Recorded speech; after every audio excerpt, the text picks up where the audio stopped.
네, 오늘 본문의 말씀을 가지고 이렇게 제목을 정했습니다. 눈을 들어보라입니다. 눈을 들어보라. 이사야서 40장 전체의 주제는 구원입니다. 구원입니다. 학자들이요, 이사야서 이 40장의 배경을 바벨론 포로기 이후의 상황이라고 이야기합니다. 남유다가 멸망했고요, 북이스라엘은 그 이전에 벌써 멸망했고요.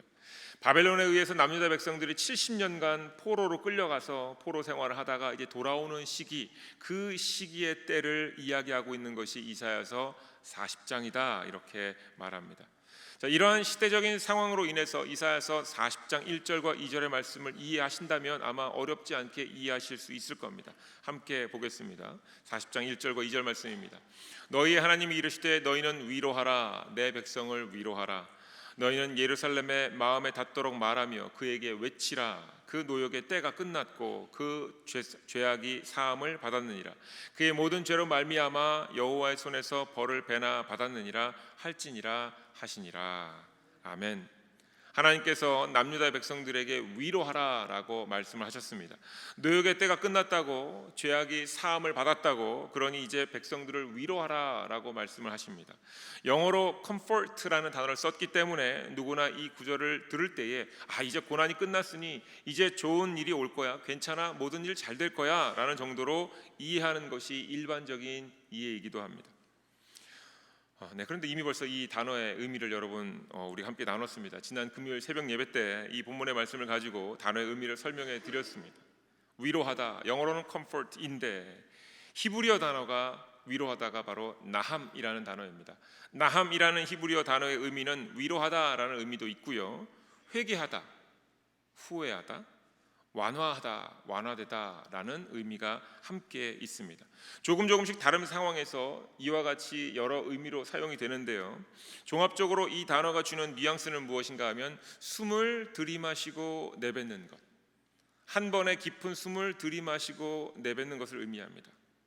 위로하는 것도요, 그 사람이 너무 지금 각박하고 힘들고 어려우니까 그 사람에게 숨을 쉴 수 있도록 도와주는 거죠.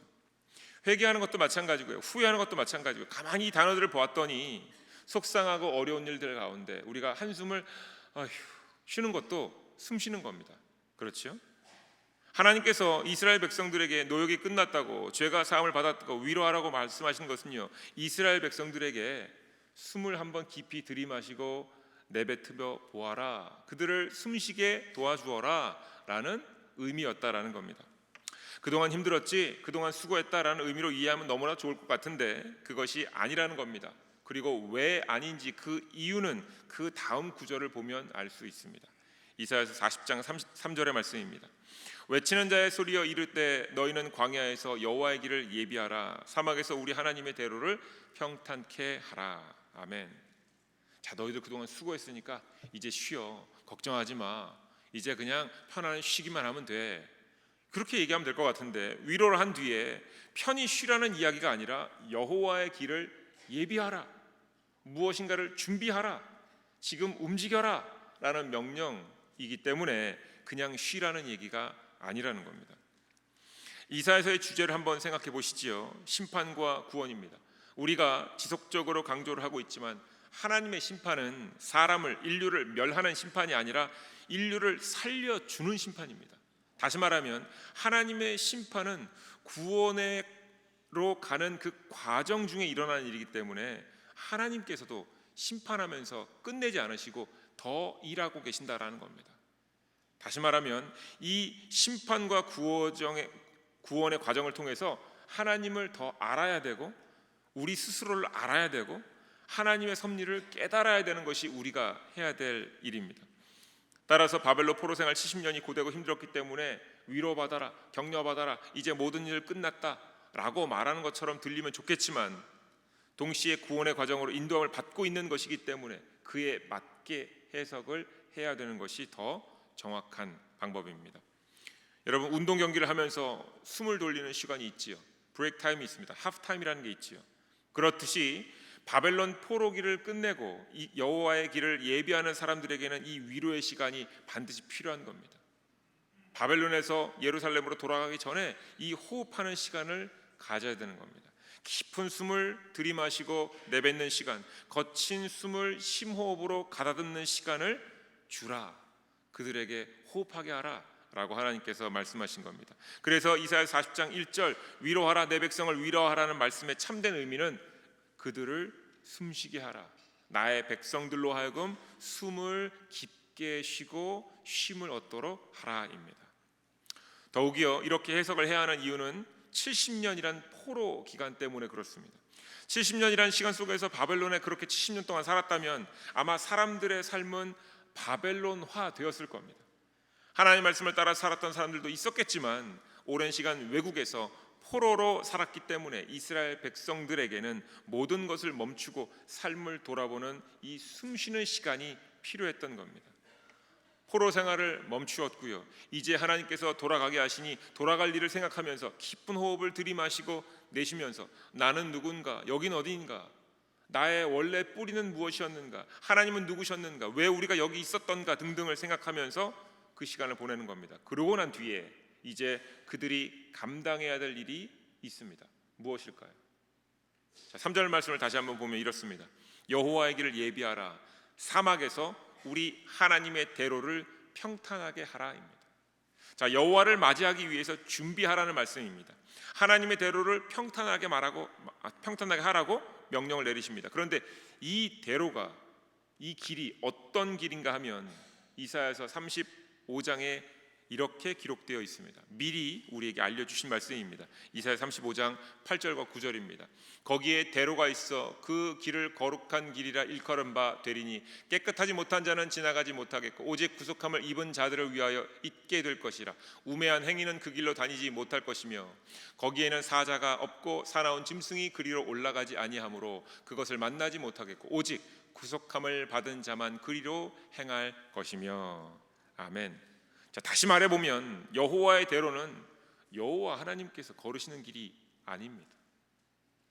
여호와의 길을 예비하라 그랬으니 마치 예수님께서 오실 그 길을 준비하라는 것처럼 들리지만 정확하게 얘기하면 여호와 하나님께로 우리가 나아가는 길을 말합니다.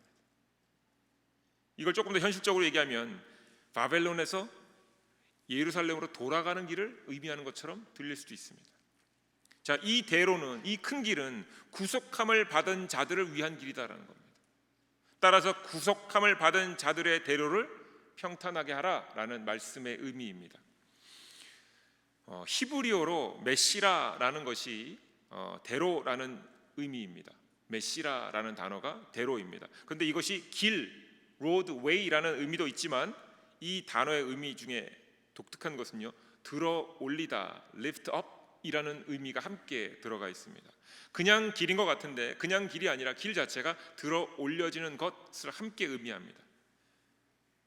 들어 올려지는 것, 그것을 평탄하게 하라라는 의미로도 해석이 가능합니다.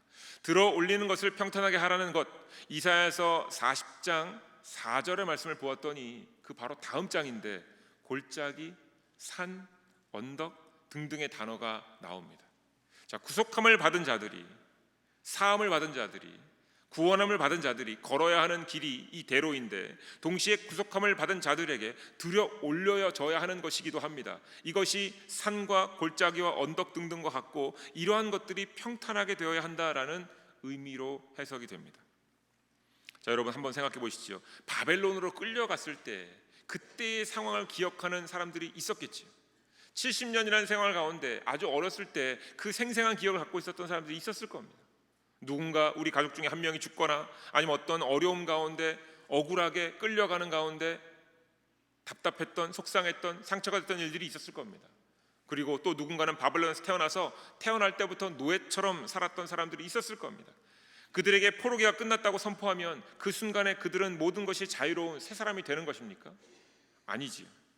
그들에게는 아픔, 상처, 고통의 기억들과 남겨져 있는 억울함들이 있었을 겁니다.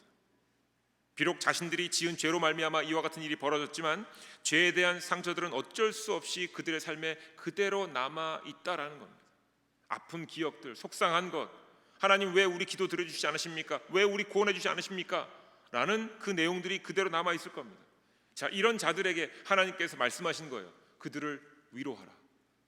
호흡을 깊게 할 수 있도록 숨을 들이마시고 내뱉을 수 있는 시간임을 알려주어라. 동시에 지난 시간을 돌아보게 하라는 겁니다. 우리가 여기 왜 있지? 왜 여기서 이런 고통을 당했지? 돌아보라는 겁니다. 동시에 그들이 겪었던 아픔과 상처들을 어떻게 하라고요? 평탄하게 하라는 겁니다. 다른 것을 평탄하게 하라는 것이 아닙니다. 골짜기 같은, 산과 같은, 언덕과 같은 깊은 아픔과 상처를 여호와의 그 대로 위에서 평탄케 하라는 겁니다. 여호와를 예비해야 되는데 내가 경험했던 아픔과 상처가 골짜기 같고 너무 깊어서 정말로 돌아보기도 싫고 너무 높은 언덕 같아서 매번 그 언덕을 만날 때마다 고통스럽고 아플 텐데 그것을 평탄케 하라라는 겁니다. 대로가 들어 올리다라는 의미가 있는 이유가 바로 여기 있는 겁니다. 여호와를 맞이하기 위해서 나아가는 이들의 우리의 마음 안에 골이 깊은 상처, 산과 같은 아픔, 언덕과 같은 슬픔들을 들어 올리라는 겁니다. 어디로? 그 길로. 그리고 이렇게 들어 올릴 때에 이것을 평탄하게 만들 수 있다라는 겁니다. 다른 어떤 행동을 하라는 것이 아니라 골짜기와 같은 깊은 상처, 가파른 마음의 모든 것들은 하나님께 다 올려내어 드리라는 겁니다. 하나님 앞에 쏟아내놓으라는 겁니다. 다른 표현으로 하자면 우리가 자주 했던 것이기도 합니다만 하나님 앞에서 이것을 놓고 기도하라는 겁니다. 내 억울했던 거, 답답했던 거, 상처가 됐던 걸 다 기도하라는 겁니다. 대로를 평탄하게 하라라는 말씀에 기록된 말씀이 6절 말씀인데요. 그 뒤에 기록된 말씀, 대로를 평탄하게 한 뒤에 이렇게 말씀에 기록되어 있습니다. 말하는 자의 소리여 이르되 외치라입니다. 외치라. 하나님 앞에서 골짜기 같은 상처, 산과 같은 아픔, 언덕과 같은 슬픔을 다 올려드리고 마음을 비우어 내는데 이것이 동시에 함께 외쳐지는 겁니다. 6절 말씀, 모든 육체는 풀이요 그의 모든 아름다움은 들의 것과 같으니, 이것이 함께 고백되어지는 겁니다. 히브리어로 바사르라는 단어가 육체입니다. 모든 육체, 모든 바사르는, 근데 그 육체가 그냥 바디라는 의미가 있는 것이 아니라 뉴스라는 의미가 있습니다. 뉴스, 소식을 전하다라는 의미가 함께 들어가 있습니다. 그리고 히브리어 핫지르라는 단어가 풀인데 그 의미가 거주지, 서식지라는 의미가 있습니다. 자, 쉽게 설명을 드리자면 사람의 육체가, 모든 육체가 풀이라고요. 모든 육체가 바로 소식을 전하는 도구요, 통로다라는 겁니다. 그리고 풀이란 백성을 말하는데 백성이란 무엇입니까? 함께 사는 공동체를 말하지요. 그러니까 그곳이 바로 소식을 담아내는 거주 공간이 된다는 겁니다. 이것을 조금 더 풀어보면 이런 겁니다.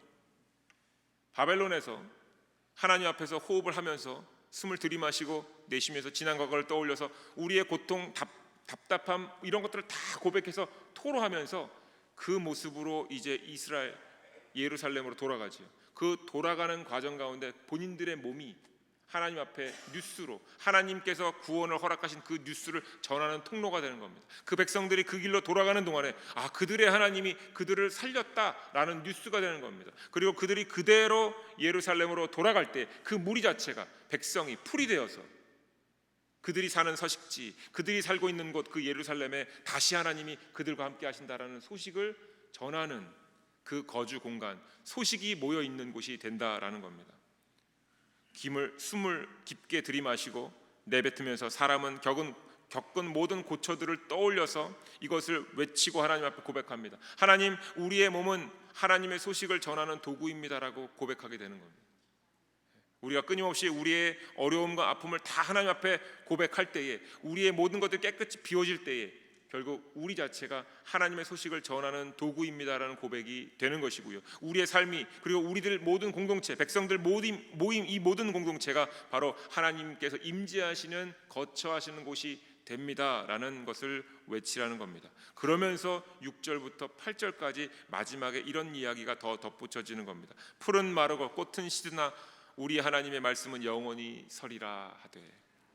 하나님의 말씀을 전하는 도구가 우리들이지요. 그리고 우리가 함께 살아가면서 하나님을 증거하고 자랑합니다. 그런데 결국 우리는 시간이 지나면 다 이 땅을 떠나죠. 그러니까 꽃은 마르고 풀은 시드나 하나님의 말씀은 남아서 그 다음 세대에 전달된다라는 의미가 되는 겁니다. 그러니까 이렇게 외치라라고 하는 겁니다. 자, 그런데 이것이 끝이 아닙니다. 우리가 숨을 한번 쉬었고요, 상한 것들을 떠올려서 하나님의 앞에 다 드리면서 우리의 마음을 비웠잖아요. 육신이 하나님의 소식을 전하는 도구임을 외치고 난 뒤에 마지막 우리가 해야 될 것이 있는데 바로 그것이 하나님을 바라보는 것입니다. 오늘 본문에 제가 제목으로 잡은 것처럼 눈을 들어 하나님을 바라봐야 됩니다. 자, 마태복음 12장의 말씀으로 조금 더 이해를 도와드리도록 하겠습니다. 예수님께서 귀신이 들려서 눈 멀고 말 못하는 사람을 고쳐주셨습니다. 그런데 그것을 보고 바리새인들이 귀신의 왕 바알세불이 귀신을 쫓아냈다라고 비아냥거립니다. 그때 예수님께서 귀신이 귀신을 쫓아내는 것이 이치에 맞지 않는다, 이렇게 말씀하셨죠. 그리고는 마지막에 이와 같은 말씀을 덧붙여 주십니다. 마태복음 12장 43절부터 45절입니다. 더러운 귀신이 사람에게서 나갔을 때에 물 없는 곳으로 다니며 쉬기를 구하되 쉴 곳을 얻지 못하고 이에 이르되 내가 나온 내 집으로 돌아가리라 하고 와보니 그 집이 비고 청소되어 술이 되었거늘 이에 가서 저보다 더 악한 귀신 7을 데리고 들어가서 거하니 그 사람의 나중 형편이 전보다 더욱 심하게 되느니라. 이 악한 세대가 또한 이렇게 되리라. 아멘. 자, 예수님께서 귀신 들린 사람에게서 귀신을 쫓아내 주셨어요. 자, 그럼 그 사람의 상태를 한번 생각해 보시죠. 그 사람은 지금 어떤 상태입니까? 귀신이 없는 상태죠. 다시 말하면 그 안에가 깨끗하게 비워진 상태입니다. 자, 우리가 호흡을 깊게 들이마시면서 호흡을 내쉬면서 우리 안의 상처들, 산과 같은 언덕과 같은 골짜기 같은 상처들을 다 고백하면서 눈물 흘리면서 콧물 흘리면서 하나님 억울하면서 답답하면서 다 비워냈어요. 다 비워내면 어떤 마음이 들죠? 속이 후련하잖아요. 우리 안에 있는 거 다 나왔으니까. 똑같은 상태예요. 귀신을 예수님께 쫓아내시니까 그 사람 안에 귀신이 없어져서 깨끗한 상태입니다. 그런데 이 몸이 깨끗한 상태가 믿음이 있는 상태와 같은 상태입니까? 아니요. 믿음이 있는 상태와 몸이 깨끗해진 상태는 다른 상태입니다. 다시 말하면 몸이 깨끗해졌지만 이제 그 몸과 마음을 믿음으로 채워야 하는 상태입니다. 그렇지 않으면요, 어떻게 해요? 나갔던 귀신이 본인이 쫓겨나갔는데 돌고 돌다가 딱 봤더니 그 집이 비어있네. 채워져야 될 것들을 채워지지 않았네. 지금은 못 들어갈 것 같으니까 본인보다 더 힘센 귀신들을 데리고 와서 들어가는 겁니다. 자, 이 얘기거든요. 예수님께서 우리에게 가르쳐 주시는 것. 자, 예수님께서 제자들에게 주기도문을 가르쳐 주셨어요. 기도는 이렇게 해라 가르쳐 주셨어요. 제자들이 혼란스러웠다라는 겁니다. 왜요? 평소 기도는 내가 원하는 것, 내가 답답한 것 하는 게 기도인 줄 알았거든요. 하나님 이거 해주세요, 저거 해주세요, 막 그런 기도를 하다가 주님 기도를 가르쳐 주시옵소서. 그런데 주기도문을 가르쳐 주셨어요. 근데 가만히 그 기도의 내용을 봤더니 내가 하던 기도가 아니더라는 겁니다. 그러면 이 주기도문을 내 안에 집어넣으려면 내가 평소에 하던 기도문을 빼내야 됩니다. 두 개를 함께 같이 가꿀 수 없습니다. 그래서 이것을 비워내고 주기도문을 담아야 되는데 예수님의 12 제자 가운데 딱 한 사람이 주기도문을 담아내지 않고 돈을 좋아하던 마음은 옆에 남겨두더라는. 그래서 결국 예수님을 은 30냥에 팔아버립니다. 어떻게 해요? 그 안에 사탄 마귀가 들어갔죠. 자, 마찬가지 상황입니다. 우리가 일상을 멈추고요, 숨을 한번 깊게 들이마시고 내뱉습니다. 우리가 이걸 일상에서 자주 하셔야 됩니다.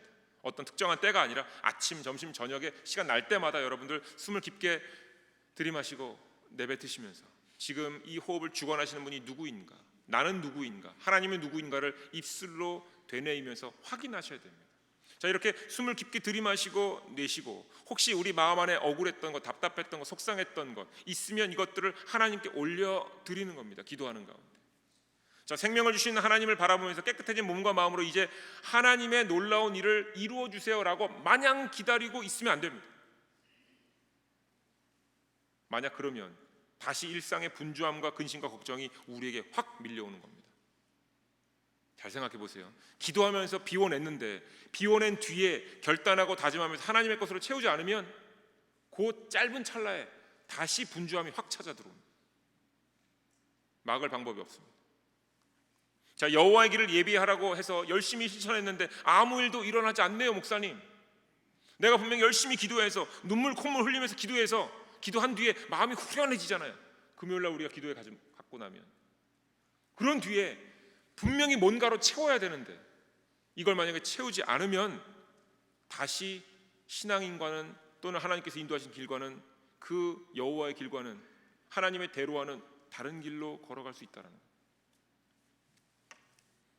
우리 주변에 많이 보셨을지 모릅니다. 교회를 떠나신 분들, 다시 못 돌아오시는 분들, 대개 기도와 하나님 앞에 갈급함으로 마음을 비워낸 경험은 한두 번씩 있지만 결국 자신의 바램으로 자신의 상처를 다시 자신 안에 집어넣음으로 말미암아 자신의 몸을 채워서 결국 교회 공동체에 오지 못하시는 어려움 가운데 계신 분들이 많이 있을 겁니다. 여호와의 길을 예비한 사람들, 일상을 멈춘 사람들, 깊은 호흡을 통해서 마음에 쌓인 것들을 비운 사람들, 하나님께로부터 살아있는 육신을 얻었음을 알게 된 사람들에게 하나님께서 말씀하시는 겁니다. 오늘 본문의 말씀 이사야 40장 10절과 26절에서 동일한 말씀을 주십니다. 너희 하나님을 보라입니다. 너희는 눈을 높이 들어 누가 이 모든 것을 창조하였나 보라입니다. 그리고 하나님을 보았으면 하나님의 것으로 내 안에 채워 넣으라는 겁니다.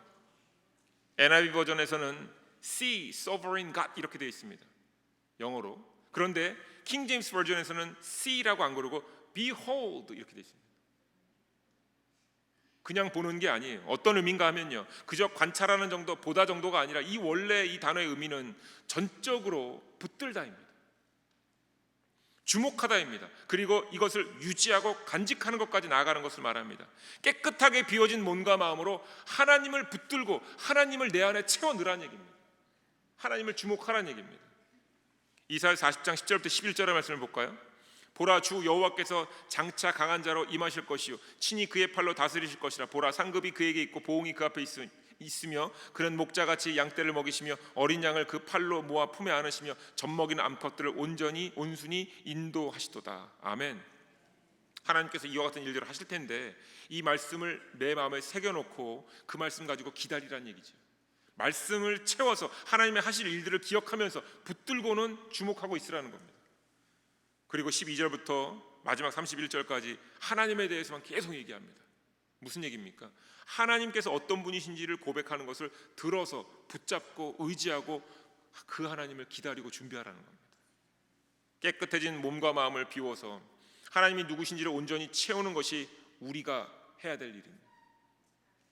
삶이 바뀌는 것이라고 말하고 있는 것입니다. 이렇게 말씀을 드리면 아마 속으로 전부 다는 아니겠지만 한 분 정도 혹은 두 분 정도, 예전에 이성철 목사님께서는 1부에 한 분, 3부에 2분 이렇게 얘기하셨던 기억이 있는데 저는 몇 부에 어떤 분들이 계신지는 모르겠지만 에이 뭐야 목사님, 결국에는 교회 열심히 다니라는 거잖아요. 예수님 잘 믿으라는 거잖아요. 하나님에 대해서 잘 알고 있으라는 거잖아요. 하나님에 대해서 배우라는 거잖아요. 기타 등등등. 그 정도 얘기 아닙니까? 여호와의 길을 예비하며 삶에 놀라운 이적이 일어날 것을 기대했는데 결국에 교회 잘 다니고 성경 잘 읽으라는 거 아닙니까? 그 정도는 우리도 하고 있는데요 라고 반문하실지도 모르겠습니다. 그런데요, 다시 말씀드리면 이거 하시라는 겁니다. 이거에 목숨을 거시라는 거예요. 만약에 여전히 내 삶에는 특별한 일이 없는데요, 그냥 저는 특별할 그럴 거 없습니다 라고 말씀하고 싶으시다면 제가 이렇게 말씀드리겠습니다. 이와 같은 마음이 계신 분이라면 아마도 삶의 변화를 이루어내는 분들을 여러분의 눈으로 마음으로 보지 못하셨을 수도 있습니다. 예수님을 믿지 못하다가 믿게 된 사람들의 삶을 한 번도 교회 다니면서 본 적이 없으실 수도 있어요. 믿지 않던 성경의 말씀을 믿어지게 된 사람들을 만나보신 경험이 없을 수도 있습니다. 하나님께서 우리의 모든 것을 주관하시는 것을 믿고 살아가는 사람들의 삶을 보지 못하셨을 수도 있습니다. 바리새인과 같은 삶을 살다가 예수 그리스도와 함께 동행하는 삶으로 바뀐 삶을 여러분 보지 못했을 겁니다. 않았을 겁니다. 왜냐고요? 내 안에 내 것만 있으니 안 보이는 겁니다. 내 것으로만 다른 사람을 보려고 하니 안 보이는 겁니다. 그런데 우리 안에 하나님 말씀이 들어오고 우리 안에 하나님 말씀을 붙들고 끊임없이 하나님과 씨름을 하고 있다면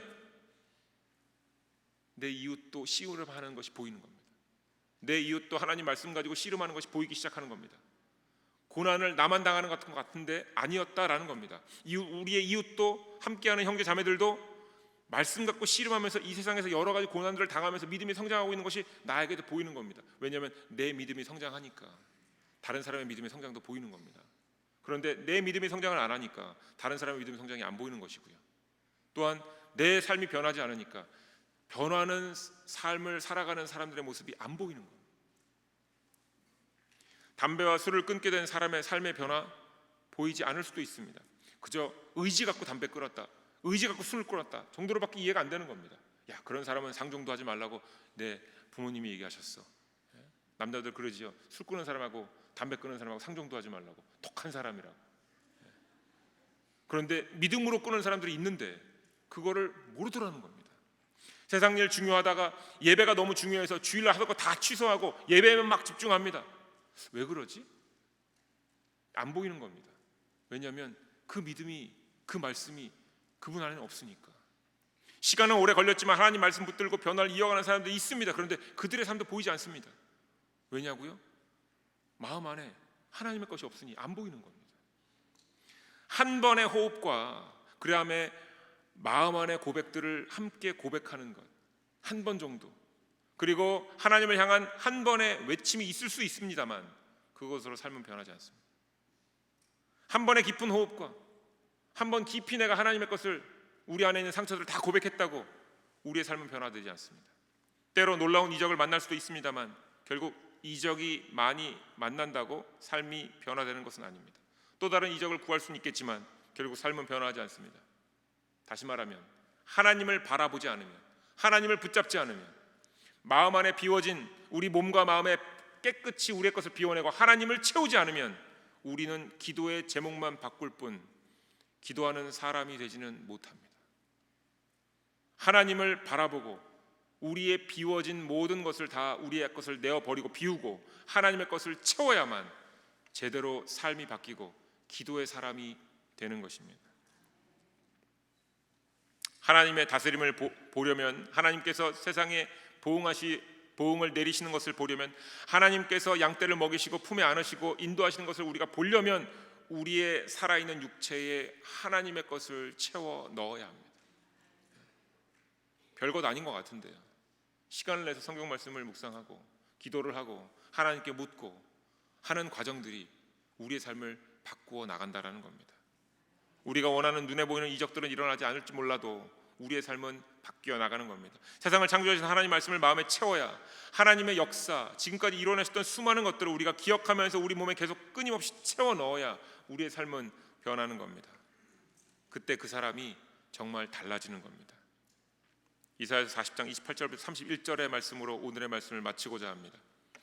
너는 알지 못하느냐, 듣지 못하였느냐, 영원하신 하나님 여호와 땅 끝까지 창조하신 이는 피곤하지 않으시며 곤비하지 않으시며 명철이 한이 없으시며 피곤한 자에게는 능력을 주시며 무능한 자에게는 힘을 더하시나니 소년이라도 피곤하며 곤비하며 장정이라도 넘어지며 쓰러지되 오직 여호와를 앙망하는 자는 새 힘을 얻으리니 독수리가 날개치며 올라감 같을 것이요 다른 박질하여도 곤비하지 아니하겠고 걸어가도 피곤하지 아니하리로다.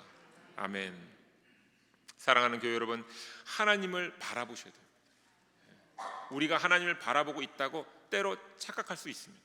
근데 하나님을 바라보는 것, Behold your God, 하나님을 바라보는 것이 무엇입니까? 하나님을 채워 넣는 것을 말하는 겁니다. 그냥 쳐다보고만 있고 우리의 마음만 비워놓으면 다른 것들이 들어옵니다. 그러면 어떻게 하나님을 바라보나요? 내가 원하는 대로 하나님을 바라보기 시작합니다. 이게 중요합니다. 우리의 마음을 비워냈으면 하나님의 것으로 채워냈고 하나님을 온전히 바라봐야 되는데 하나님만 바라보고 우리의 것을 비워만 놓고 가만히만 있으면 거짓된 것이 우리를 속여서 하나님을 우상처럼 섬기게 만듭니다.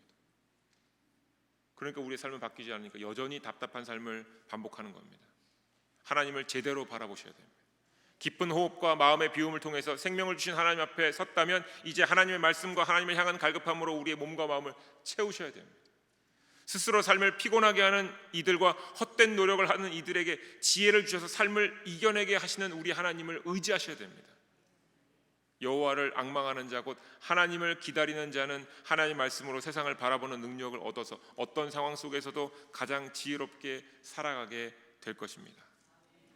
새로운 삶, 변화된 삶으로 구원의 길을 걷기를 소망하십니까? 네, 그렇다면 여호와의 길을 예비하셔야 됩니다. 그리고 하나님 말씀으로 우리의 몸과 마음을 채워 넣으셔야 됩니다. 하나님께서 우리에게 오늘 말씀하시는 겁니다. 눈을 높이 들어 창조주 하나님을 보라 말씀하십니다. 이 보라, 하나님을 보라라는 것이 바로 하나님의 것을 붙잡으라라는 이야기입니다. 이 말씀을 믿으시고 하나님의 말씀으로 온 몸과 마음을 채워서 새 힘을 얻으시고 하나님의 복된 길을, 구원의 길을, 큰 대로를 걸어가시길 주님의 이름으로 축원드립니다. 아멘. 기도하겠습니다. 하나님, 우리에게 주신 말씀을 믿습니다. 우리에게 주신 그 말씀을 온 몸과 마음으로 받아냅니다. 우리로 깊은 숨을 쉬게 하시며 우리의 삶 가운데 자리 잡은 골짜기 같고 산 같고 언덕 같은 모든 상처와 고통, 슬픔과 절망의 마음을 하나님의 대로에 올려놓게 하여 주시옵소서. 하나님께서 부르신 그곳으로 나아가며 우리의 마음에 굴곡진 모든 것을 뽑아내고 뱉어내며 평탄한 길이요 평탄한 마음이 되게 하여 주시옵소서. 그리고 우리로 이 비워진 마음에 하나님의 마음을 채우게 하여 주시옵소서. 하나님의 것을 가득 채우게 하여 주시옵소서. 하나님의 말씀, 하나님의 뜻하심, 하나님의 자녀들의 삶을 담아내어 우리의 육신을 채우게 하여 주시옵소서. 이웃의 어려움도 기도 가운데 우리 몸에 채우게 하여 주시옵소서. 이로써 다시는 우리의 마음에 골짜기 같고 산 같고 언덕 같은 상처와 고통, 절망과 슬픔이 우리를 지배하지 않게 하여 주시옵소서. 우리는 하나님의 것이고 하나님은 우리의 창조주이시며 우리의 아버지이심을 모두가 알고 깨닫게 하여 주옵소서. 매 순간 우리를 위로하시며 이끄시는 하나님의 거룩한 길, 구원의 길, 기쁨과 즐거움의 길, 슬픔과 탄식이 사라진 길을 함께 걸어가는 우리 모두가 되게 하옵소서. 우리는 하나님만, 예수님만, 성령님만 우리의 마음에 온전히 품는 하나님의 백성 되게 하옵소서. 예수님의 이름으로 기도드립니다. 아멘.